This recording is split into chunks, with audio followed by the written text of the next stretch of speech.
Hello बच्चों, welcome to my channel. इस video में हम पढ़ेंगे क्लास 4 हिंदी चैप्टर 3 सीख देने से पहले। तो चलिए शुरू करते हैं। जेतपुर गांव के बाहर स्वामी ब्रह्मानंद एक कुटी बनाकर रहते थे। कुटी का मतलब होता है झोपड़ी। जेतपुर गांव के बाहर स्वामी ब्रह्मानंद एक झोपड़ी बनाकर रहते थे। स्वामी बड़े ज्ञानी थे, साथ ही वे दयालु और विनम्र भी थे। गांव के लोग उनका बहुत सम्मान करते थे। वे अपनी छोटी बड़ी समस्याएं लेकर स्वामी जी के पास चले जाते। उन्हें पूरा विश्वास था कि अपने बुद्धि बल और ज्ञान के आधार पर स्वामी जी हर तरह की समस्या सुलझा सकते हैं। उसी गांव में मोहिनी नाम की एक स्त्री अपने इकलौते पुत्र राजू के साथ रहती थी। राजू कुल 2 वर्ष का था, तभी उसके पिता की मृत्यु हो गई थी। मोहिनी अकेले ही अपने खेत में काम करती और राजू की देखभाल करती। राजू अब 10 वर्ष का हो गया था। वह अपनी माँ का बहुत ध्यान रखता था, परंतु उसे एक बुरी आदत थी। वह गुड़ बहुत खाता था, जबकि गांव के वैद्य जी ने कहा था कि गुड़ वैसे तो बहुत अच्छी वस्तु है, पर राजू के स्वास्थ्य के लिए गुड़ खाना हानिकारक है। गुड़ देखते ही राजू अपने आप को रोक नहीं पाता था। वो जब भी किसी पंसारी की दुकान पर जाता तो चुपके से गुड़ की डली उठाकर मुंह में रख लेता। पंसारी की दुकान का मतलब होता है किराने की दुकान, और गुड़ की डली का मतलब गुड़ का टुकड़ा। राजू जब भी किसी किराने की दुकान पर जाता तो गुड़ का एक टुकड़ा लेकर अपने मुंह में रख लेता था। उसे गुड़ खाना इतना पसंद था। वह जब तक रसोई में जाकर भी गुड़ खाता रहता। माँ के बार बार मना करने का भी उस पर कोई असर नहीं हुआ। जब माँ राजू को डांटकर और प्यार से समझाकर हार गई, तो वह उसे लेकर स्वामी ब्रह्मानंद के पास गई। स्वामी जी ने ध्यानपूर्वक मोहिनी की समस्या सुनी और दोनों को 1 सप्ताह बाद फिर आने के लिए कहा। अगले सप्ताह जब मोहिनी बेटे को लेकर स्वामी जी के पास गई, तो उन्होंने राजू को समझाते हुए कहा, बेटा, किसी वस्तु को बहुत अधिक नहीं खाना चाहिए। आज से तुम गुड़ खाना छोड़ दो। मोहिनी बहुत हैरान हुई। वह सोचने लगी, यह एक वाक्य तो स्वामी जी 1 सप्ताह पहले भी कह सकते थे। हमें दोबारा इतनी दूर क्यों बुलाया? उससे रहा नहीं गया। उसने अपने मन की बात स्वामी जी से कही। स्वामी जी ने उत्तर दिया, तुम्हारी शंका उचित है। जब तुम दोनों मेरे पास पहली बार आए थे, तब मैं भी बहुत गुड़ खाता था। मैं राजू को गुड़ छोड़ने का आदेश या परामर्श कैसे दे सकता था? पहले मैंने स्वयं गुड़ छोड़ने का संकल्प किया। प्रारंभ में यह काम मुझे बहुत कठिन लगा, लेकिन धीरे धीरे मैं अपनी इस आदत को छोड़ने में सफल हो गया। अब मैं अधिकार पूर्वक राजू को गुड़ खाना छोड़ने के लिए कह सकता हूँ। मैं उसे समझाऊंगा, अधिक गुड़ खाने के नुकसान बताऊंगा, तभी राजू अपनी आदत छोड़ सकेगा। अब हम इसके प्रश्नोत्तर करेंगे। राजू को क्या बुरी आदत थी? राजू को गुड़ खाने की बुरी आदत थी। राजू को लेकर उसकी माँ कहाँ गई? राजू को लेकर उसकी माँ स्वामी ब्रह्मानंद के पास गई। गांव के लोग ब्रह्मानंद का सम्मान क्यों करते थे? ब्रह्मानंद बड़े ज्ञानी थे, साथ ही वे दयालु और विनम्र भी थे, इसलिए गांव के लोग उनका सम्मान करते थे। ब्रह्मानंद ने राजू को दोबारा क्यों बुलाया? ब्रह्मानंद ने राजू को दोबारा बुलाया क्योंकि राजू जब पहली बार उनके पास आया था, तब वे स्वयं भी बहुत गुड़ खाते थे। स्वामी जी के उत्तर से मोहिनी हैरान क्यों हुई और उसने क्या किया? आज से तुम गुड़ खाना छोड़ दो। केवल इतना कहने के लिए स्वामी जी ने राजू को दोबारा बुलाया। इस बात से मोहिनी हैरान हुई और उसने अपने मन की बात स्वामी जी से कही। राजू को गुड़ कहाँ कहाँ मिलता था? राजू को गुड़ पंसारी की दुकान और घर की रसोई में मिलता था। वैद्य जी ने राजू को गुड़ खाने से क्यों रोका था? वैद्य जी ने राजू को गुड़ खाने से रोका था क्योंकि राजू के स्वास्थ्य के लिए गुड़ खाना हानिकारक है। स्वामी जी के स्वभाव का वर्णन करो। स्वामी जी बड़े ज्ञानी, दयालु और विनम्र व्यक्ति थे। वे अपने बुद्धिबल और ज्ञान के आधार पर लोगों की हर तरह की समस्या सुलझा सकते थे।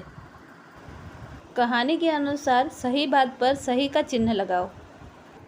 यहाँ पर 2 वाक्य दिए गए हैं, इनमें से कौन सा सही है? राजू कुल 2 वर्ष का था तभी उसके पिता की मृत्यु हो गई थी, या राजू कुल 2 वर्ष का था तभी उसकी माता की मृत्यु हो गई थी? राजू कुल 2 वर्ष का था, उसके पिता की मृत्यु हो गई थी ना। उसकी माता तो उसके ब्रह्मानंद के पास लेके गई थी, तो यहाँ पर सही का निशान लगाएंगे। इनमें से कौन सा सही होगा? राजू अब 5 वर्ष का हो गया था, या राजू अब 10 वर्ष का हो गया था? राजू अब 10 वर्ष का हो गया था ना, तो यहाँ पर सही का निशान लगाएंगे। इसमें कौन सा सही है? राजू को गुड़ बहुत पसंद था, या राजू को मक्खन बहुत पसंद था? राजू को गुड़ बहुत पसंद था, तो यहाँ पर सही का निशान लगाएंगे। इसमें कौन सा सही है? स्वामी जी ने दोनों को 1 महीने बाद आने के लिए कहा, या स्वामी जी ने दोनों को 1 सप्ताह बाद आने के लिए कहा?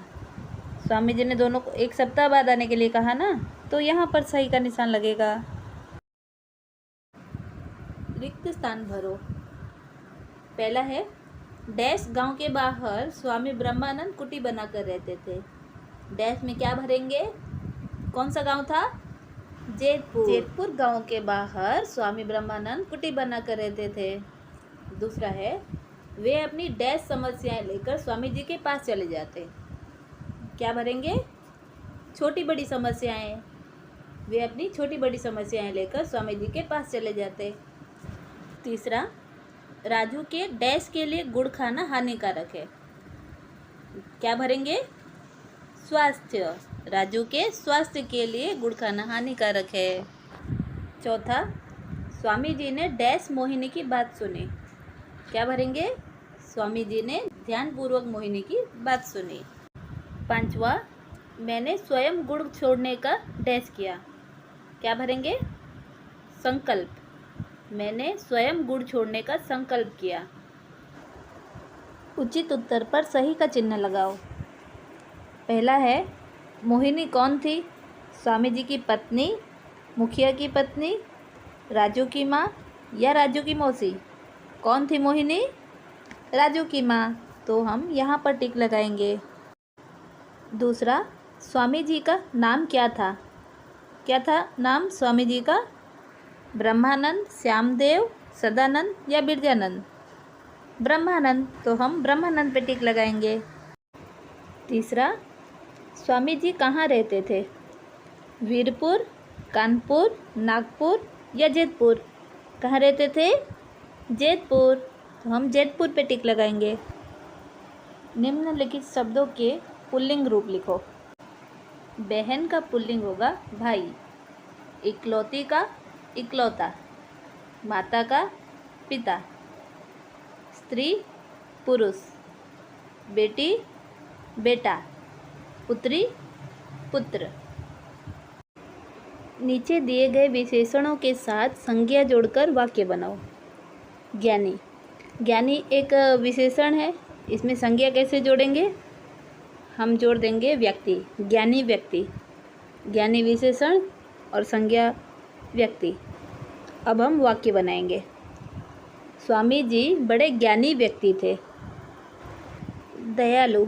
दयालु में हम संज्ञा लड़का जोड़ देंगे, दयालु लड़का। इससे वाक्य बनेगा, राम एक दयालु लड़का है। विनम्र। विनम्र में हम जोड़ेंगे स्वभाव। वाक्य बनेगा, हमारे गुरुजी विनम्र स्वभाव के हैं। संतोषी। संतोषी में हम संज्ञा जोड़ेंगे लड़की। वाक्य बनेगा, रिया एक संतोषी लड़की है, उसे जो भी मिल जाए वो संतुष्ट हो जाती है। बुरी। बुरी में हम आदत लगाएंगे। आदत एक संज्ञा है, बुरी आदत। रेशमा को झूठ बोलने की बुरी आदत है। नीचे दिए गए अक्षरों से उचित शब्द बनाओ। यहाँ पर अक्षरों को उल्टा सुल्टा करके दे दिया गया है। हमें इसे सही तरह से यूज़ करके एक सही शब्द बनाना है। यहाँ पर सबसे पहले लिखेंगे दे ख भा ल, देखभाल। यहाँ पर मो ही नी, मोहिनी। और इसमें ई क ल ते, इकलौते। इसमें प रा म स, परामर्श। अब हम काल के बारे में पढ़ेंगे। काल क्या होता है? जिन शब्दों से काम कौन से टाइम में हो रहा है इसका पता चलता है, उसे काल कहते हैं। जैसे इंग्लिश ग्रामर में आपने पढ़ा होगा टेंस, उसी को हिंदी में काल कहते हैं। यहाँ पर कुछ सेंटेंस दिए गए हैं। राजू गुड़ बहुत खाता था। यहाँ पर राजू के पहले की आदत बताई गई है। राजू गुड़ बहुत खाता था, ये उसकी पहले की आदत है, तो ये भूतकाल है। ये काम होता था, गुड़ खाने का काम होता था, पहले होता था, तो ये भूतकाल है। स्वामी जी गुड़ खाते हैं। स्वामी जी गुड़ खाते हैं, ये काम अभी की बात हो रही है। अभी स्वामी जी गुड़ खाते हैं, ये स्वामी जी की अभी की आदत है, तो ये वर्तमान काल है। राजू अपनी आदत छोड़ देगा। भविष्य में राजू अपनी आदत छोड़ देगा, मतलब ये होने वाला है, ये काम होने वाला है। राजू अपनी आदत छोड़ने वाला है, तो ये भविष्य काल है। तो इस तरह जिन शब्दों से काम होने के समय का पता चलता है उन्हें काल कहते हैं। काल 3 प्रकार के होते हैं: भूतकाल, वर्तमान काल, भविष्य काल। अब हम इसके प्रश्नोत्तर करेंगे। दिए गए वाक्यों के सामने काल लिखो। अभी हमने जो पढ़ा था काल, उसके बारे में ही ये प्रश्नोत्तर है। पहला है, मोहिनी बहुत हैरान हुई। ये कौन सा काल है? ये भूतकाल है। कैसे? मोहिनी बहुत हैरान हुई, तो हैरान होने का काम हो चुका है। मोहिनी के हैरान होने का काम अभी थोड़ी ही देर पहले हुआ, फिर भी ये भूतकाल है। दूसरा, मैं राजू को समझाऊंगा, मतलब समझाने का काम होने वाला है, तो ये भविष्य काल है। राजू अपनी माँ का बहुत ध्यान रखता था, ये भूतकाल है। माँ खेत में काम कर रही है, ये वर्तमान काल है। अब हम ये एक्टिविटी करेंगे। दी गई वर्ग पहेली में से पाठ में से आई संज्ञा ढूंढ कर लिखो। तो ये जो वर्ग पहेली दी गई है, इसमें से चैप्टर में जो भी संज्ञा आया था, जो भी नाउन आया था, वो ढूंढ के लिखना है। ये रहा: मोहिनी, ब्रह्मानंद, पंसारी, जेतपुर, गुड़, खेत, ज्ञान, राजू।